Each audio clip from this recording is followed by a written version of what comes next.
Modern Western society has its foundations in the classic Greek culture, but not just in political and social aspects, but also in architecture, aesthetics, and of course, music. In the ancient Greece, the music wasn't just the art of sound, but everything that was under the protection of the 9 muses, the daughters of Zeus and Mnemosyne. That's where the word music comes from, muse. They were the ones who inspired all creative work by mankind. You can find evidence of this in the Iliad and the Odyssey of the Greek poet Homer. Music as a powerful tool to change the mood of a man, just as Ulises on his return from the Trojan War, when he encountered an island inhabited by singing mermaids, who made all sailors crash their ships on the rocks, trying to get closer to them. Another important character in Greek mythology is Orfeo. He tamed all beasts, moved stones and plants with his singing and his lyre. The virtue of music changing the mood of the listener is called ethos. Of all musical cultures of the ancient world, the Greeks were the most studied. We can find tons of sources from Greek music and hieroglyphics, deciphered in the early 19th century, and cuneiform after that. There are many references that indicate that music was an integral part of the Greek perception of how their race had even come into existence, and how their destinies continued to be watched over and controlled by the gods.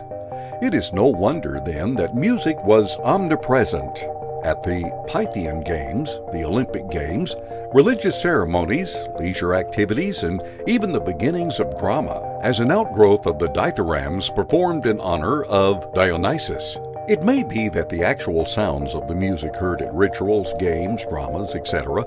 underwent a change after the fall of Athens in 404 BC in the First Peloponnesian War. There are significant fragments of actual Greek music notation. Less than 20 fragments of Greek written music have survived to this day in stone and papyro, and none of them were written before the 2nd century BC.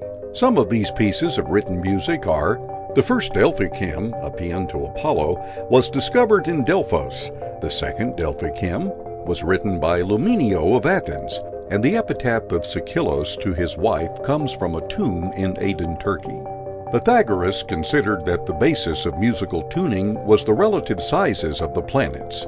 This was called the harmony of the spheres. This consisted in stretching a single string in the proportions 4:1, 3:1, 3:2, etc. This means if a string is divided in a half, you will get an octave higher from the fundamental tone. 4:1, 2 octaves, an octave plus a fifth, 3:1 and fifth and fourth, 3:2, 4:3 respectively. Although this theory was dismissed by the Copernican revolution of the 16th century because of the Pythagorean comma, all these scholars showed how we humans started to search for a mathematical basis to explain how the universe works. This took precedence over this practical theoretical basis for music. Understand the mystery of music to explain the mystery of the universe. To conclude, we can say that the legacy of Greece is their written music theory, which has a lot of similarities to the ecclesiastic medieval modes, and all of this knowledge was transmitted by the last Latin writers, Boccaccio, Cassiodoro, and from the Arab writers in the 9th century after the Arab domination in Spain. Did you like our video? Like and comment, share with your friend, and subscribe to ArtCore channel.